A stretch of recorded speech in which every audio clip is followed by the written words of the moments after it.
Clarifications, please. Mrs. Zainal Sapari. Chairman, my clarification for Minister Masagos. In Malay, Chairman, bolehkah Tuan Menteri terangkan bagaimanakah 8 bandar-bandar yang disebut tadi telah dipilih untuk menubuh M Kuasa 3?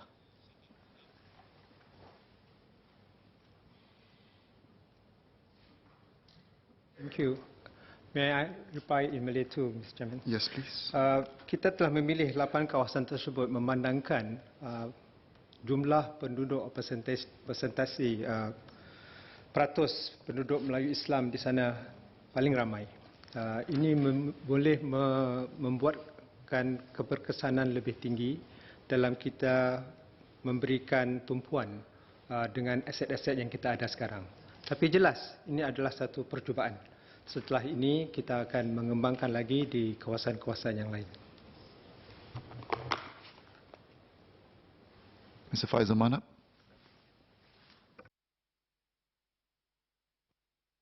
Thank you, sir. So I have 2 questions for Mr. Masagos. We do it in Malay. Menteri, soalan pertama saya mengenai Madrasah Wak Tanjung. Di sini saya ingin membuat satu deklarasi yang anak saya adalah seorang penuntut di Madrasah Wak Tanjung. Saya mengetahui bahawasanya selepas bantuan dana diberikan kepada Madrasah Wak Tanjung daripada pihak MUIS, sekarang madrasah ini dijalankan atau ditadbirkan dengan mempunyai 2 pengerusi. Saya ingin bertanyakan sama adakah perlu untuk mengadakan 2 pengerusi pada satu masa yang sama. Kedua, mengenai soalan saya adalah mengenai di mana Menteri mengatakan awal tadi tentang penglibatan APP Melayu PAP dalam membuat perancangan M Kuasa 3. Saya ingin bertanya kepada Menteri sama ada Menteri terbuka untuk menerima penglibatan APP Melayu bukan dari parti pemerintah. Mungkin sekarang hanya saya seorang saja, namun insya-Allah mungkin akan meningkat pada masa mendatang. Saya ingin menanyakan soalan ini kerana saya rasa Menteri mungkin biasa dengan nilai ikhtilaf atau perbezaan pendapat di mana ikhtilaf dalam sesebuah masyarakat adalah merupakan satu rahmah. Terima kasih, Tuan.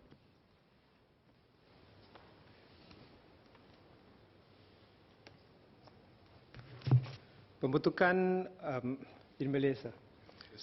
Pembentukan Satuan Kuasa di Wak Tanjung masih baru dan kita harus membiasakan kerjasama seperti juga M Kuasa 3 di antara pihak MUIS yang sedia membantu dan juga pihak Wak Tanjung, Madrasah Wak Tanjung yang juga harus berkecuali. Saya fikir ini penting dan dengan bekerjasama mereka akan dapat membina institusi madrasah di Wak Tanjung yang lebih kukuh, lebih baik dan lebih efektif. Setelah berjalan beberapa tahun, insya-Allah kita akan memberikan kepercayaan yang lebih kerana dana yang diberikan adalah dana masyarakat dan perlu dipantau dan supaya ia kalau ditanya kita tahu di manakah dana itu diletak dan keberkesanan daripada dana tersebut. Apakah saya terbuka untuk melibatkan para AP dari pembangkang? Saya fikir ini adalah persoalan yang sama kalau ditanya apakah AP dari pembangkang kita dapat libatkan dalam kerja-kerja People's Association ataupun di kelab-kelab masyarakat.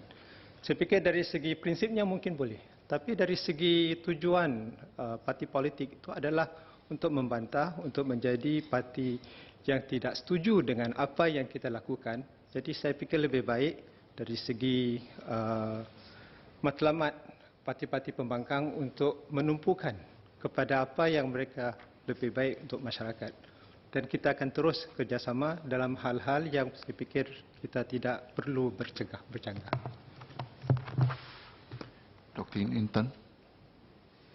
Thank you, Mr. Chairman. Can I ask my clarifications in Malay, please? Yes, please. Yeah. Saya ingin tujukan 2 soalan kepada SMS Dr. Maliki Osman. Pertama, bagaimanakah jawatan kuasa asatiza masa depan atau KUFA akan memberi kesan pada para asatiza kita yang sudah pun berkecimpung dalam sektor keagamaan atau uhrawi? Adakah mereka juga akan melibatkan diri mereka? Kedua, bolehkah saya mendapatkan perincian sedikit mengenai sijil posiswaza Islam dalam masyarakat kontemporari? Siapakah yang akan menganugerahkan sijil ini? Adakah ianya juga Akademi MUIS? Dan adakah kita mempunyai rancangan untuk melibatkan para pensyarah atau fakulti dari latar belakang di luar sektor keagamaan atau ukhrawi dan juga mereka dari para pengamal atau practitioners dalam mengajar sijil ini. Saya reply in Malay tu. Pertama ialah persoalan tentang sama ada kita akan terus melibatkan para asatiza yang sudah berkecimpung dalam arena atau sektor agama ini. Ini sudah pasti kerana mereka merupakan kumpulan berkepentingan. Seperti saya katakan tadi, pekerjaan KOFA ataupun apa yang KOFA akan lakukan ialah mendekati semua kumpulan-kumpulan yang berkepentingan atau stakeholders kita. Kerana mereka terus berkecimpung dalam arena ini, mereka terus akan masa depan asatiza termasuk masa depan mereka juga. Jadi kami akan mendekati mereka, mendapat maklum balas mereka, bagaimana mereka melihat masa depan mereka sendiri.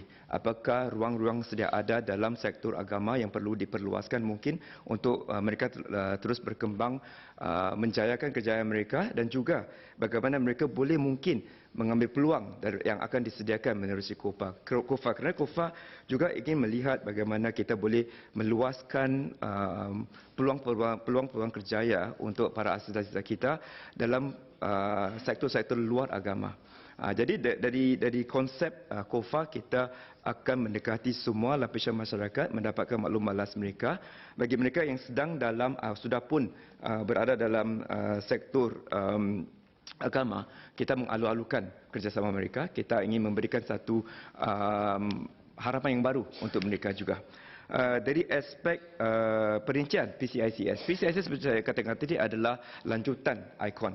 ICON adalah program di mana mereka, para graduan kita yang baru pulang daripada luar negara, kemari kita memberikan mereka program ini untuk memastikan mereka memahami bagaimana mereka boleh mempraktikkan agama dan mengajar agama dalam konteks masyarakat seperti Singapura ini. PCICS ada lanjutan kerana maklum balas daripada mereka ialah mereka memerlukan lebih banyak lagi konten ataupun isi kandungan yang lebih mendalam. Itu sebab kita gelarkan ini adalah program sijil postiswaza untuk Islam dalam society ataupun masyarakat kontemporari. Apa yang akan masukkan dalam PCICS melebihi ICON ialah satu, bekerjasama dengan sektor-sektor luar agama yang untuk memberi mereka kepakaran baru seperti sektor kaunseling, sektor kerja sosial maupun sektor digital, keuangan ataupun guaman. Kerana ramai di antara mereka mendapat pengiktirafan ataupun belajar dalam aspek agama-agama syariah. Jadi kita ingin melihat bagaimana mereka boleh digabungkan ataupun bekerja dalam sektor guaman di luar sektor agama. Kedua ialah kita juga akan bekerjasama, sedang berbincang dengan universiti-universiti luar, universiti agama luar, bagaimana mereka boleh berganding dengan kami untuk meningkatkan taraf kurikulum pelajaran untuk para penuntut PCICS. Selepas itu mereka akan disalurkan dan pengiktifarannya akan diberi oleh Akademi MUIS kerana selepas mereka mengambil bahagian atau menjalani kursus PCICS, mereka akan mendapat pengiktirafan ARS.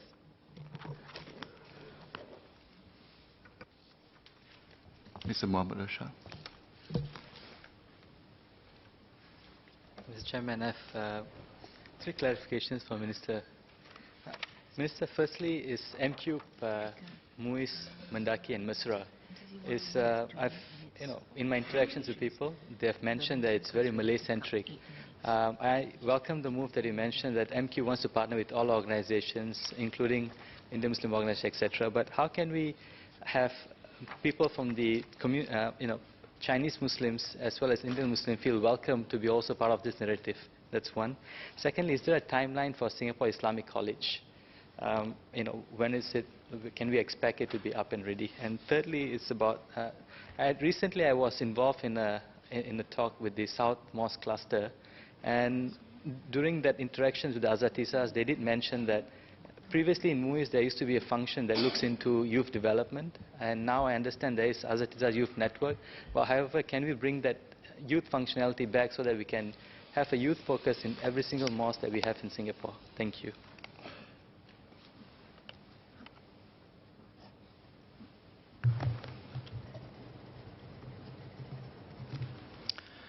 thank the member for the questions. Firstly, when we talk about Malay Muslims, we also mean Malay and Muslims. Inevitably, the Malays are the larger portion of our community, and therefore, inevitably, also we have to give them as much focus, in fact, proportionate focus. But it does not mean we will leave anyone else behind. And we look forward to Indian Muslim associations, other associations that are in line with us to support the development of our communities. In fact, I'm very happy to hear that the Indian Muslim community feel a little bit left out, that they think they are not part of the efforts, but they certainly are. As for the SIC, I think we do not want to preempt the need to understand what we need in the building blocks towards establishing the SIC. We have to engage the Asatiza, we have to engage the community, and indeed that is why COFA has been formed. The COFA will form the first building block towards the establishment of an SIC, but like the member and myself, we look forward to the establishment of SIC, but we should not hurry. Lastly, on the youth development, I think it does not really matter in what form it takes in the mosque, the organization, or the support for it.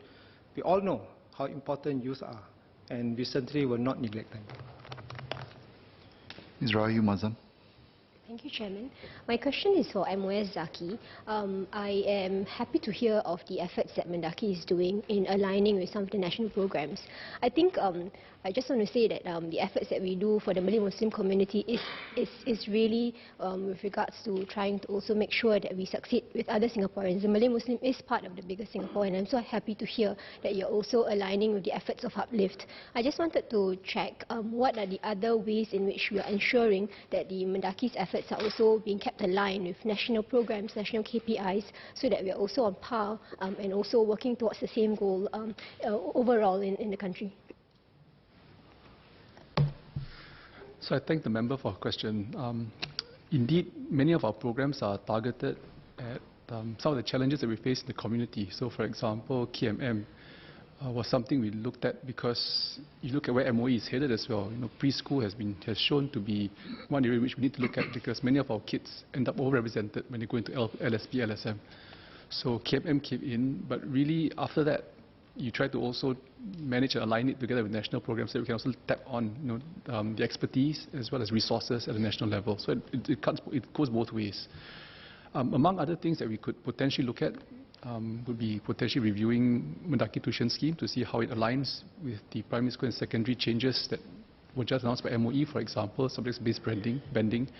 And other aspects in which we are also helping youth would be things like future ready to prepare them for the work life ahead. So these are just among examples, but apart from that, how we provide holistic care for families are also other areas in which we are working not just on our own, but also through with MCube, the CCs, with Mesra, and the wider MUIS and the MOS, for example. So there is a lot of scope now with MCube in place to really leverage on our resources at both the community and at national level. So I think it's not a mutually exclusive thing, it's both ways to address challenges of the community, but leveraging on the national resources and alignment. Thank you. Mr. Saktiandi, support. Thanks, Chairman. I've got a follow-up clarification to either Minister or MOS Zaqy. With regards to the satellite centres that was mentioned in my card, will there be plans to expand even further in terms of satellite centres in Singapore? Because I think the satellite centres that have been introduced are actually quite useful for the community. And what are the timeline and plans for the satellite centres in the future? Thanks. Chair, allow me to answer in Malay. Mendaki kini mempunyai 8 pusat khidmat satelit. Dan pada September lalu, kita telah melancarkan Mendaki di Choa Chu Kang dan kami telah berkhidmat kepada 1,100 pelanggan dalam masa 6 bulan. Memang sokongannya telah merangsangkan. Jadi pada bulan Januari ini, Mendaki dan MUIS telah juga melancarkan sebuah pusat sehenti iaitu MCube di WGS untuk meluaskan lagi jangkauan kedua-dua institusi ini untuk memberi mereka satu presence di kawasan jiranan. Dan pejabat ini juga adalah hub untuk mencana inisiatif-inisiatif bagi masyarakat. Jadi mendaki saya rasa akan terus mengkaji keperluan untuk menambah lagi pusat-pusat satelit berdasarkan keperluan penduduk. Dan mendaki akan terus bekerjasama dengan rangkaian M Kuasa 3 di bandar untuk meluaskan lagi dan mendekati keluarga lah di bandar dan kejiranan. Terima kasih. End of clarifications.